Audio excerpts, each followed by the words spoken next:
Good morning. Wherever you may be on your journey of faith, discovery, community, and service, know that you are welcome within this community of All People's Church, Unitarian Universalist. My name is Michael Zepeda, and I'm your co-celebrant for today's service.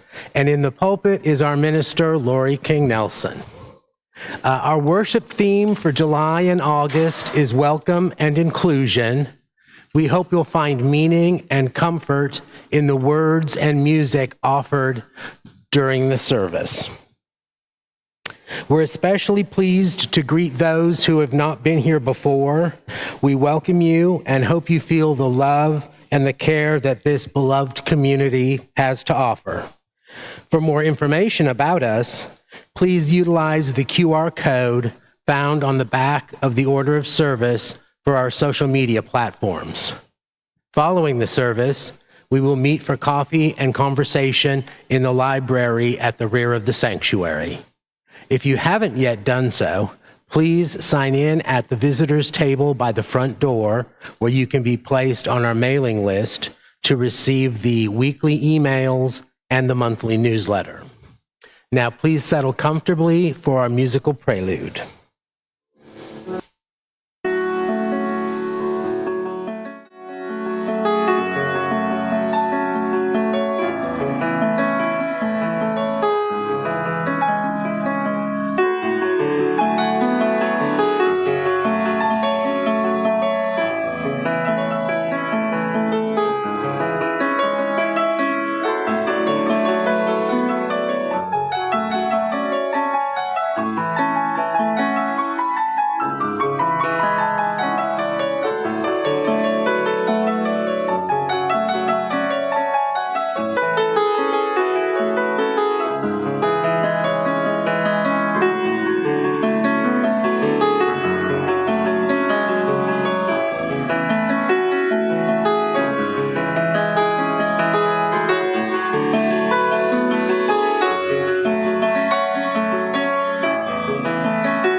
Misha. Our church is alive. We've had so many events here already over the summer, and just yesterday we had Fort Worth Collaborative community here doing a fashion show. It's fantastic. It's just fantastic. We are probably seeing a couple of thousand people over the summer coming through our doors. And that's amazing. And you all are making it happen. And I'm so grateful for that.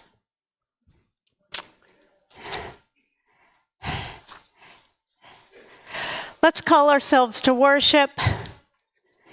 The 20th century Irish poet Lewis MacNeice examined the reality of a multifaceted world. In his poem, Plurality, he pushes back against the idea of a singular, simplified worldview. It is patent to the eye that cannot face the sun, the smug philosophers who lie and say the world is one. World is other and other. World is here and there. Let us worship.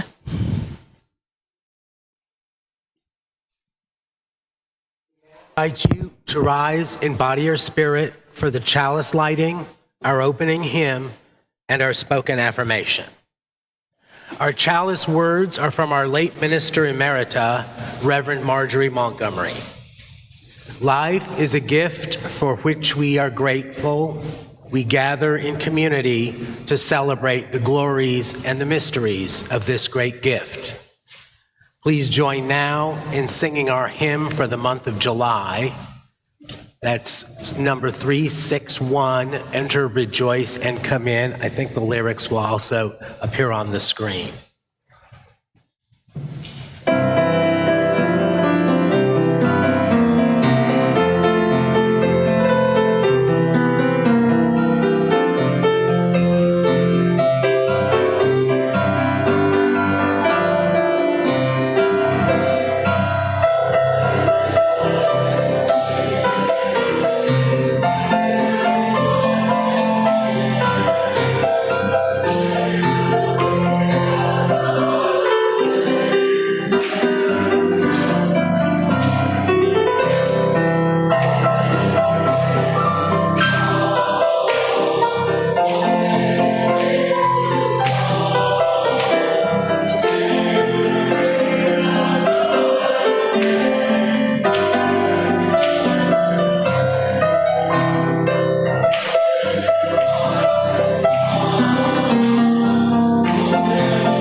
Our affirmation words are in the order of service and also projected on the screens.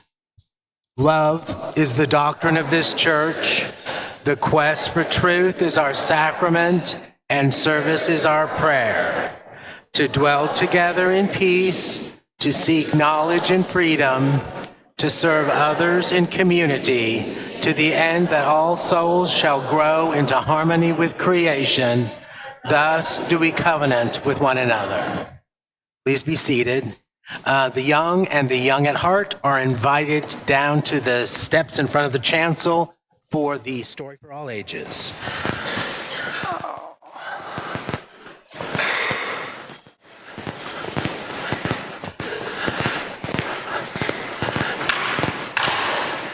Howdy, howdy.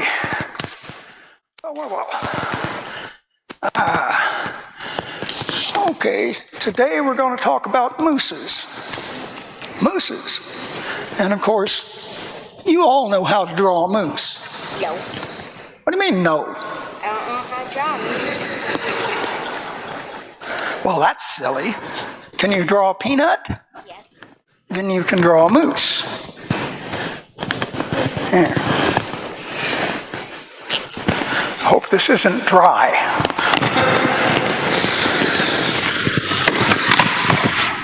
What's that look like? Besides a microphone that fell down. Okay. An antler, maybe? An antler. Or an ear. You mean like A deer. Oh, that's a head. that? Head of a deer. Okay. You know, Mooses, whatever you mooses are hairy deer. and they have eyes and they have noses, and they are really, really, really big. You know, a moose can weigh almost 2,000 pounds.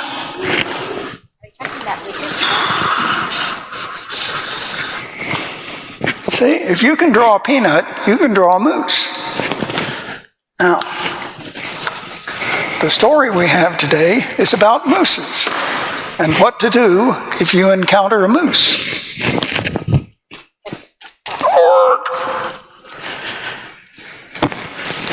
But first, a word from our sponsor. Today's Story for All Ages is brought to you by the good people at Don't Forget to Feed Me. This organization provides food and other assistance to folks who are stretched to their financial limit so that they don't have to turn their pets loose or surrender them to the dog pound, which I think is a good idea.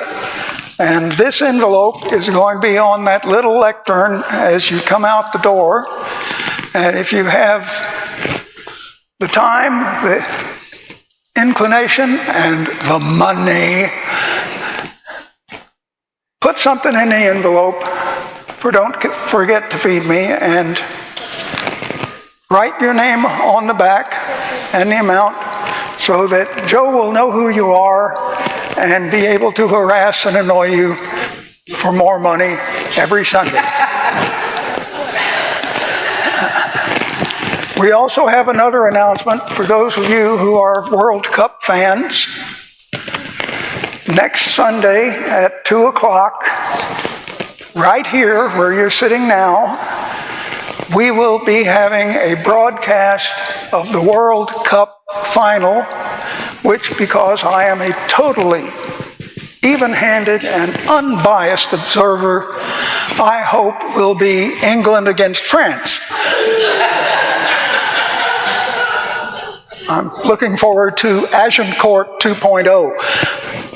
So if you are so inclined, and if we can keep the air conditioning working, please, come party with us on World Cup Sunday at 2 o'clock. Now, this book is called Mooses Come Walking, and it's written by Arlo Guthrie. And it's illustrated by Alice Brock, who, for those of you who are old enough to remember, was the Alice who was the subject of the song, "You Can Get Anything You Want at Alice's Restaurant," excepting Alice. Okay. Mooses come walking up over the hill.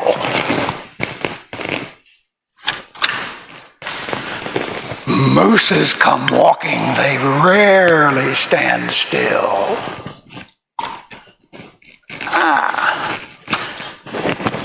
When mooses come walking, they walk where they will. When mooses come walking up over the hill. And here are the mooses, all trooping over the hill.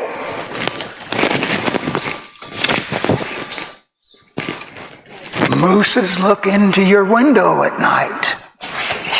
They look to the left and they look to the right.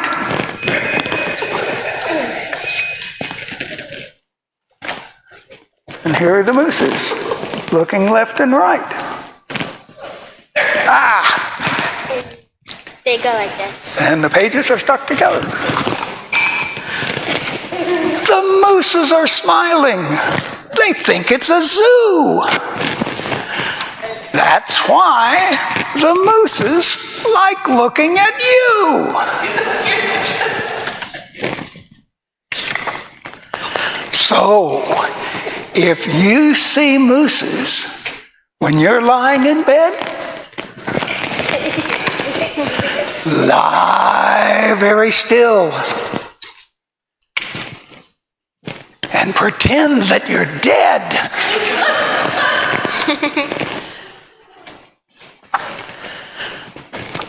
The mooses will leave, and you'll get the thrill. The tail.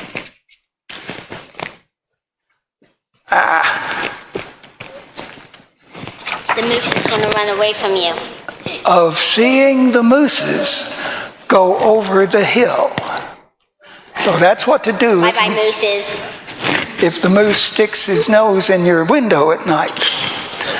But the other good advice about mooses, if you are out walking in the woods and you see a moose, the thing to do is stand very still and back away slowly. Because as big and clumsy and goofy looking as they are, mooses are very nervous animals. And if they think you might be there to hurt them, they will defend themselves. And none of you weigh anywhere near 2,000 pounds, so that's a fight you would lose. And that is our story for all ages. And thank you for listening.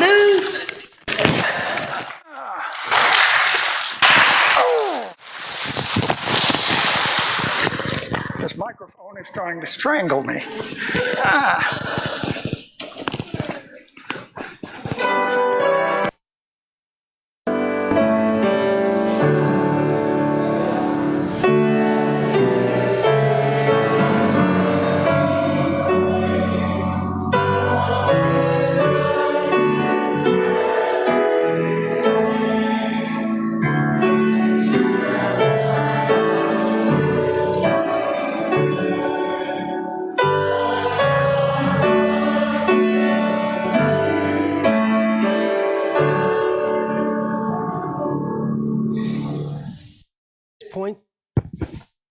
At this point in our service, we pause for an offertory to honor the holy act of giving.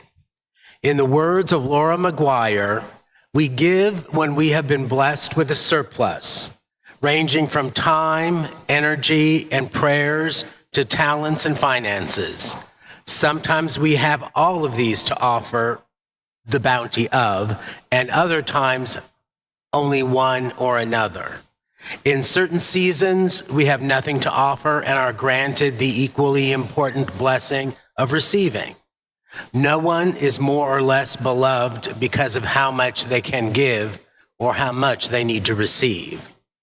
We give what we can, when we can, because when we do so, we build a more just world.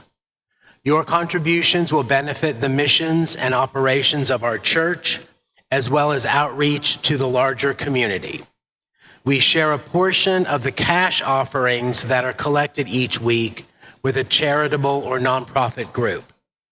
Our Share the Plate recipient for July, August, and September is Eastside Ministries.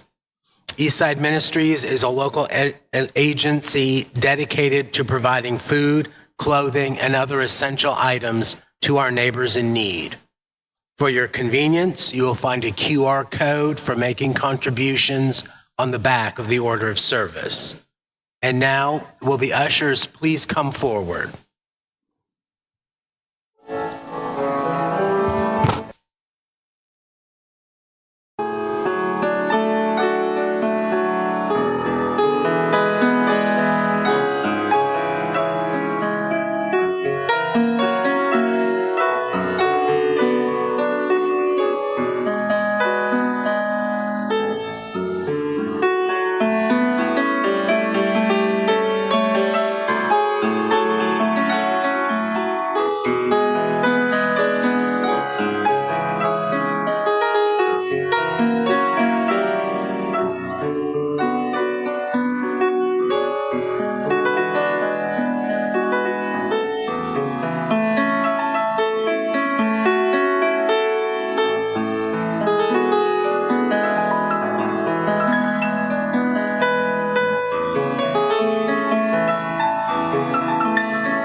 that's beautiful.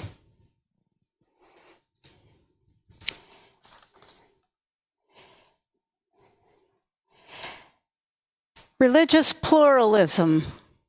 The philosophical belief that multiple religions hold valid paths to divine truth and salvation has been a major theme in spiritual literature for centuries. Through poetry, writers have often explored the idea that human religious doctrines are merely different lenses through which we view the same universal truth. The most renowned historical voice for this concept is the 13th century Persian Sufi mystic Rumi. His poetry frequently uses the metaphor of light passing through different colored lamps to explain religious diversity. The lamps are different. One of Rumi's most enduring expressions on this subject is found in his magnum opus, the Masnavi. The lamps are different, but the light is the same. It comes from beyond. If you keep looking at the lamp, you are in a lost world. Fix your eyes on the light. In every religion there is love, yet love has no religion. My religion is love, and every heart my temple. Will you rise in body or spirit and join us in hymn number 347, Gather the Spirit.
be seated. I got sidetracked in my hymnal because there's glitter in here on one of the pages, and I couldn't stop looking at it. So I sang a lot of wrong words. But we need to do that. I mean, what was Rumi saying about don't look at the lamp, look at the light?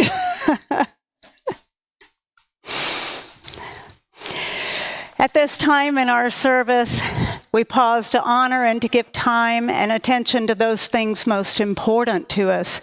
We gather here for peace and healing in our hearts and in the world, and honor our time together with the shared stories and news from the congregation. Each week there's a journal outside the entrance to the sanctuary where you can write messages by lighting 3 candles here next to our chalice. Also, at any time during our service, you are welcome to come forward and light a candle in our meditation center here next to the chancel.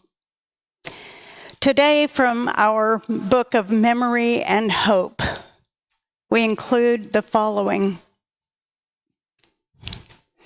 We are excited to have our friends from PCAO. Thank you. I am so sorry, Ivy. Thank you for writing this. Visiting us today. Yay! They mean so much to us as we have been working with them. That is from Ivy.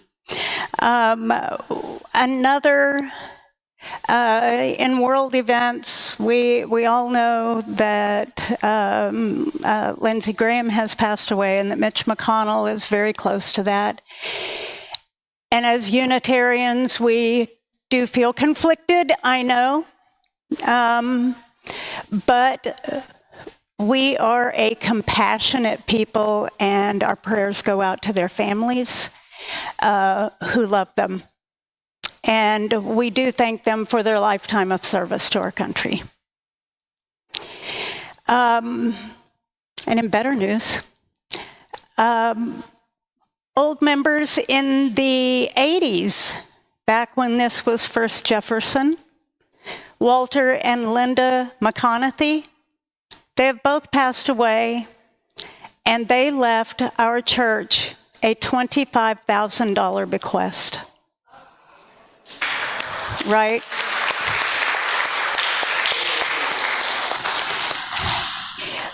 What we do out in the world matters. And what we do right here in this building matters in each other's lives.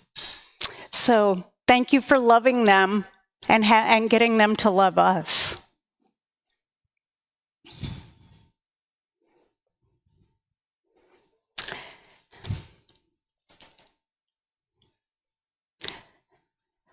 Let's close our eyes and put ourselves in a comfortable position. Imagine humanity's spiritual landscape as a massive towering mountain. Down at the base, the paths look radically different. Some are paved with structured doctrines. Others are winding, overgrown trails of ancient traditions. And some are clearings of quiet, secular awe. It is natural and human to love your own path. It provides your footing, your shelter, and your community. When we cling to the idea that our specific path is the only way up the mountain, we trap ourselves in a very small view. We spend our energy guarding the trailhead rather than climbing. But as we ascend, we begin to realize that every sincere, compassionate journey points toward the same ultimate summit. Breathe in and acknowledge the goodness in another person's prayer, even when the name they use for the divine differs from yours. Breathe out and let go of the need for everyone to see the truth exactly as you do. The light of the ultimate mystery is far too vast to be captured by a single human vocabulary. Reflect on the idea that the heart of faith, no matter the tradition, always asks us to move from self-centeredness to love and service. Open your hands and your hearts to your neighbors. Celebrate the rich mosaic of human belief, secure in your own values, yet deeply curious and welcoming of the truths others have found.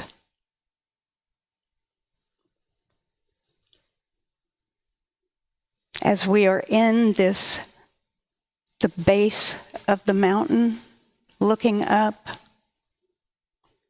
let us pause for a few moments of quiet meditation on this, to hold and uplift the sorrows and celebrations, both spoken and unspoken, among us. And then Misha will lift our hearts with music.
Thank you, Misha, for always having the most perfect music.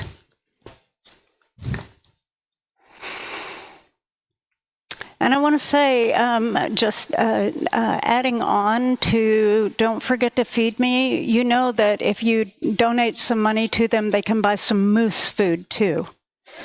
And then the children can feed the moose, all right? There is among some godly people the idea that a singular God has been directing religion through humans to create a singular language for the entire world. Not a language in the way we perceive it, not like French or Spanish or German or Latin, but an ideology, a language of groupthink that would be understood in any language. If we follow this language, this ideology, then we would also need to understand this God as one that moves on to a new people as soon as the seed is planted and begins to grow. A seemingly clear and linear path of God's revelation.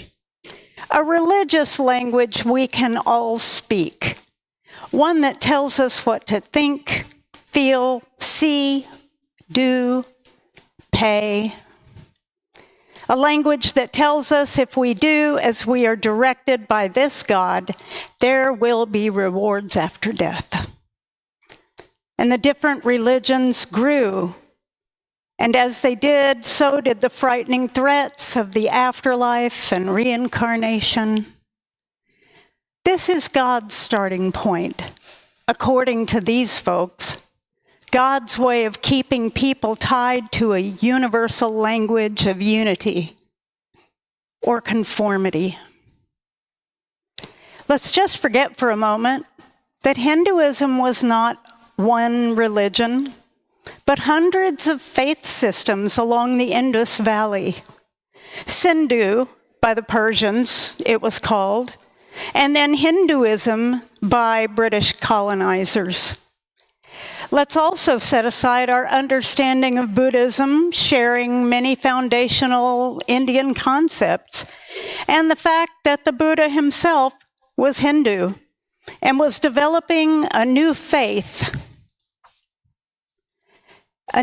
system in direct reaction to the one in which he was raised.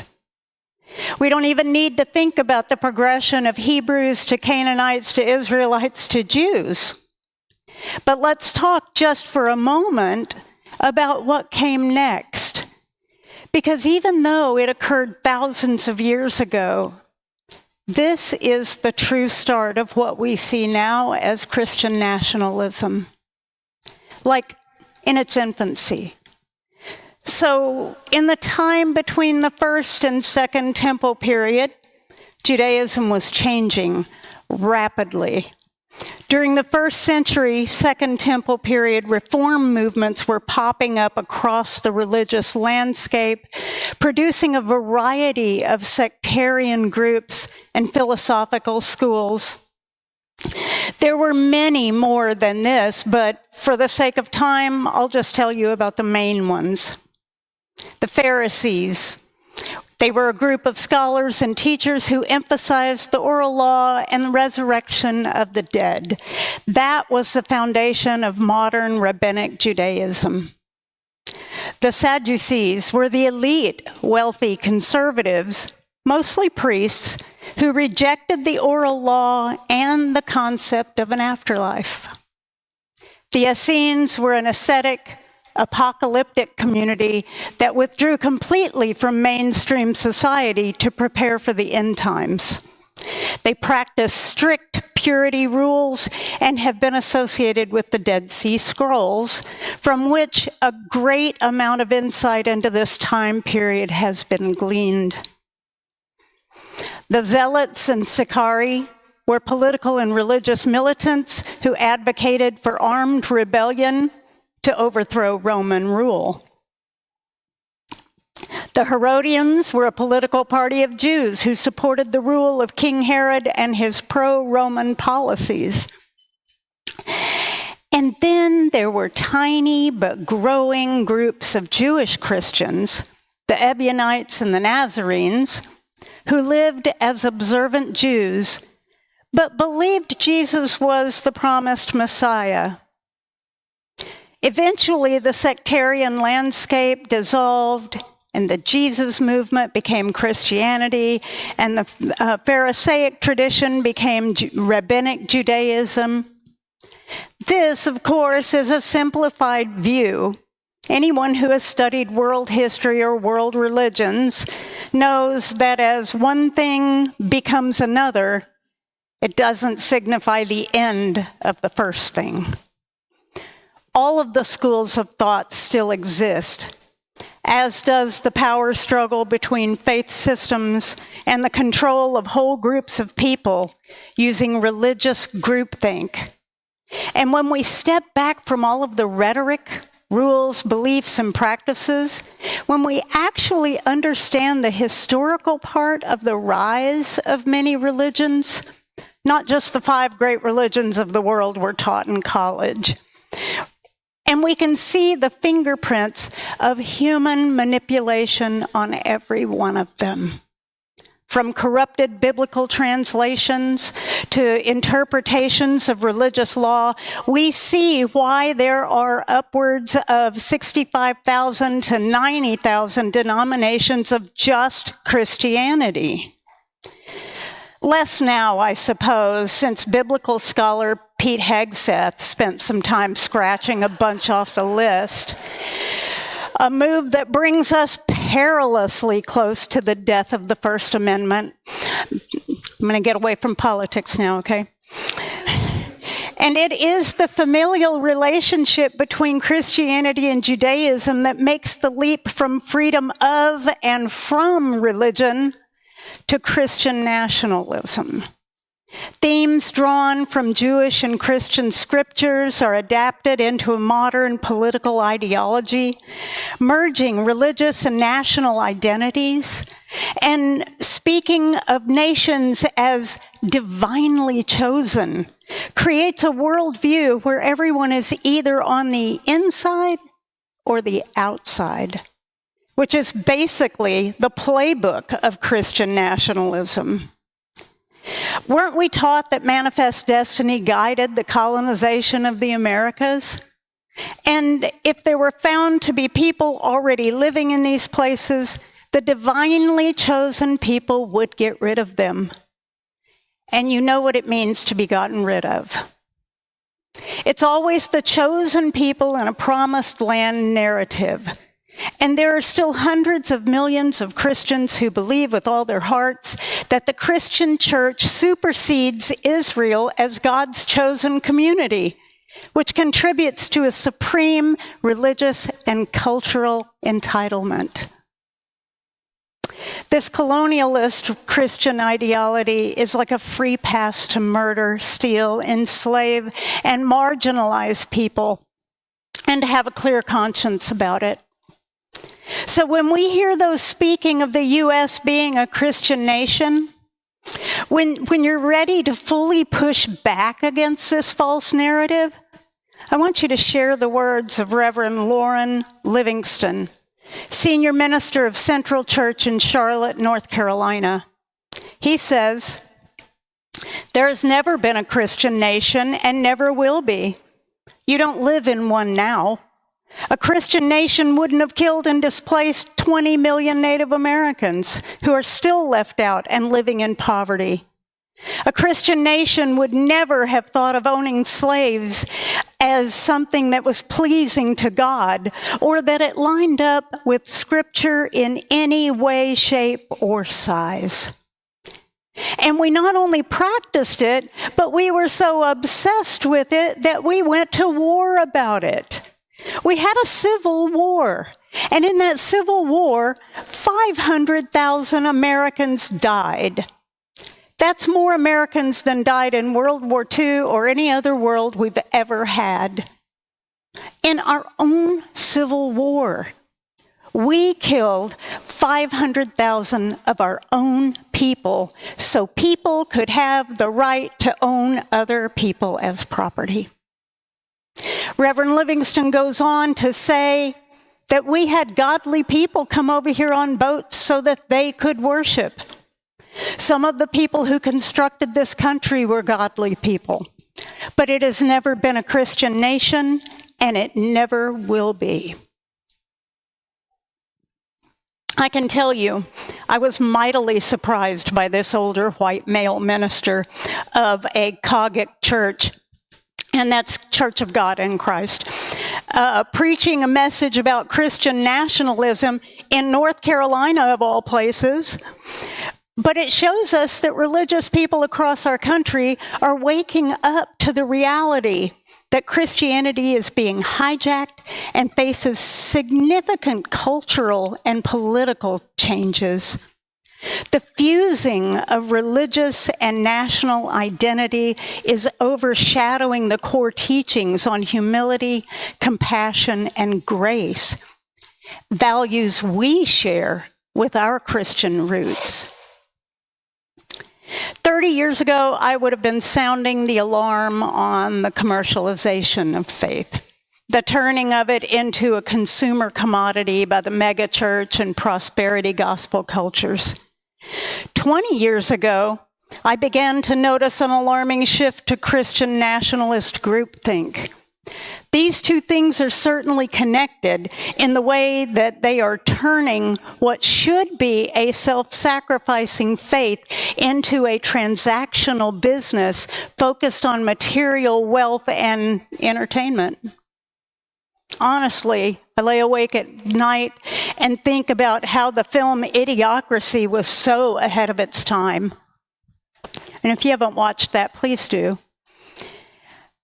Brooklyn Walker and Paul Jupe, both professors of political science, have been studying Christian nationalism for decades.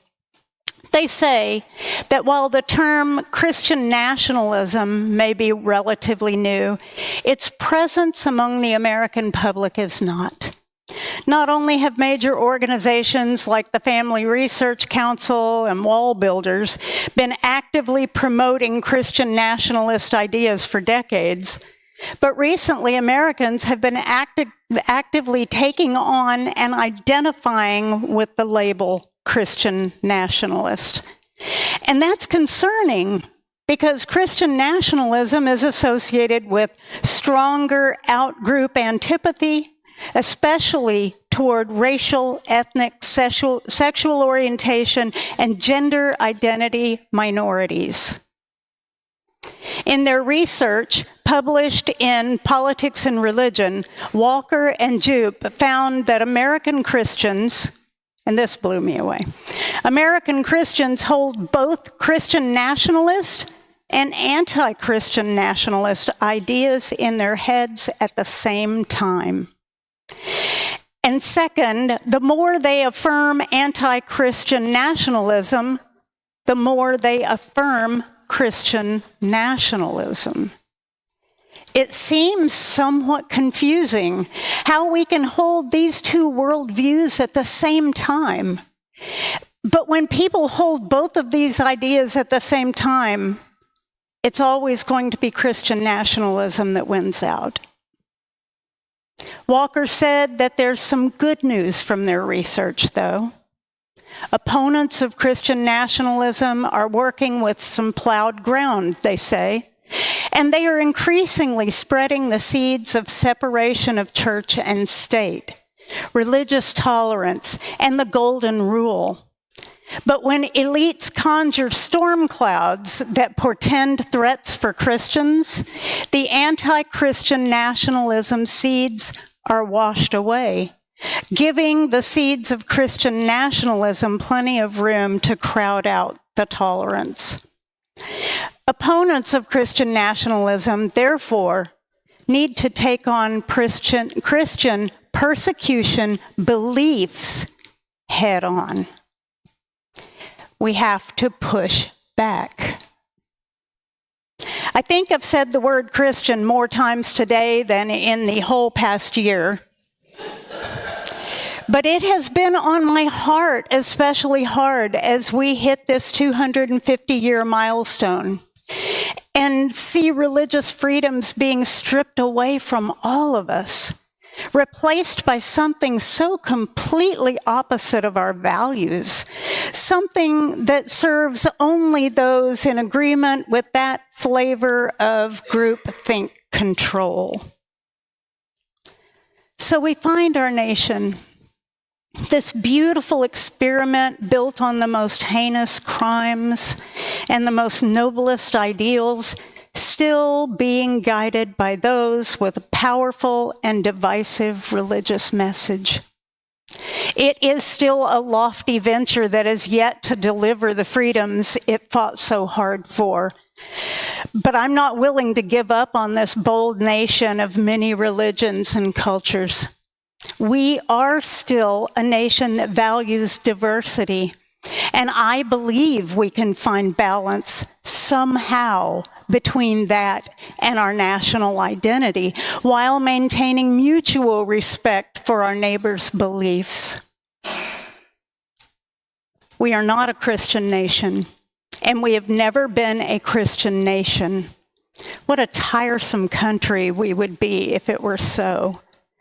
But we can be a nation rich in the faiths of so many and share the good that each has to offer. This is the foundation we can build strong communities and a strong nation on. May we make this real with our love. Will you rise in body or spirit and join us for our closing hymn? Number 187, It Sounds Along the Ages.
We extinguish this flame, but not the light of truth, the warmth of community, nor the fire of commitment. These we carry in our hearts until we are together again.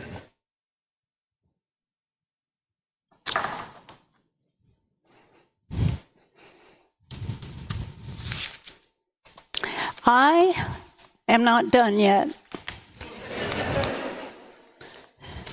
We have a really special special time in the church. And I want to invite Willow and Marie to come forward to join our church this morning.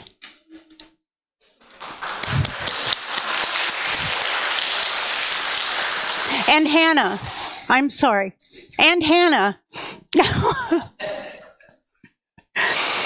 My brain's still working on the glitter.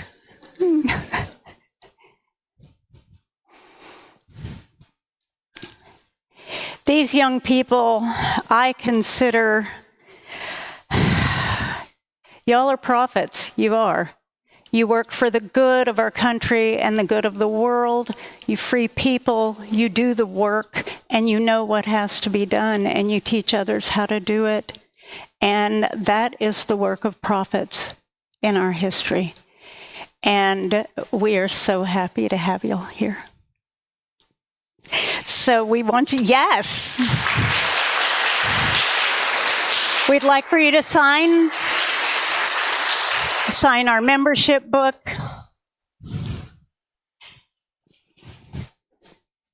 The 12th.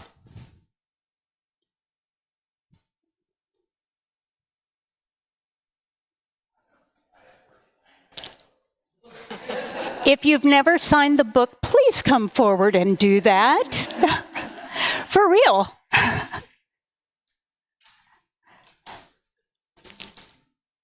And I want you to know that last week, my oldest son joined the church. Yeah. It's pretty exciting. Go ahead.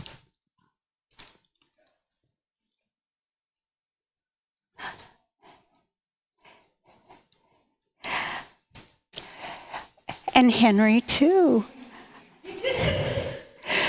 We got a package today, I gotta tell you. This is so exciting.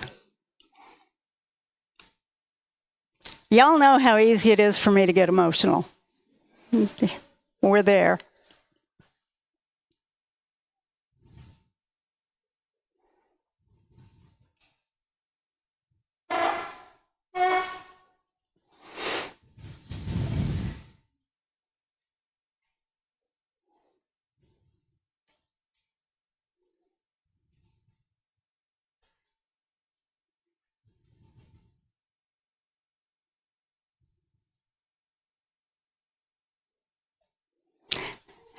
I want each of you to know that we are here to help you experience growth,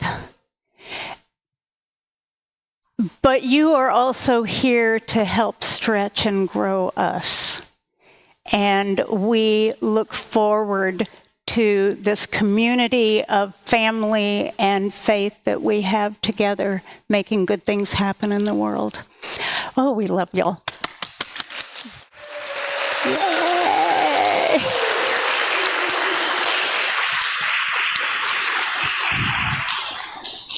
I gotta say, that and having babies is the best part of being a minister.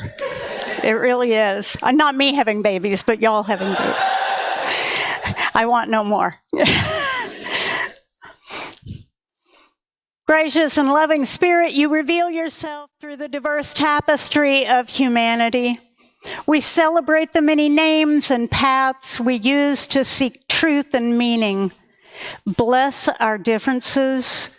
Unite us in our shared pursuit of justice and compassion, and break down the walls that divide us. Let our distinct faiths become bridges of understanding, guiding us to live together in mutual respect and lasting peace. We now invite you to join us for coffee and conversation in the library at the rear of the sanctuary, and a moment to get to know our new members.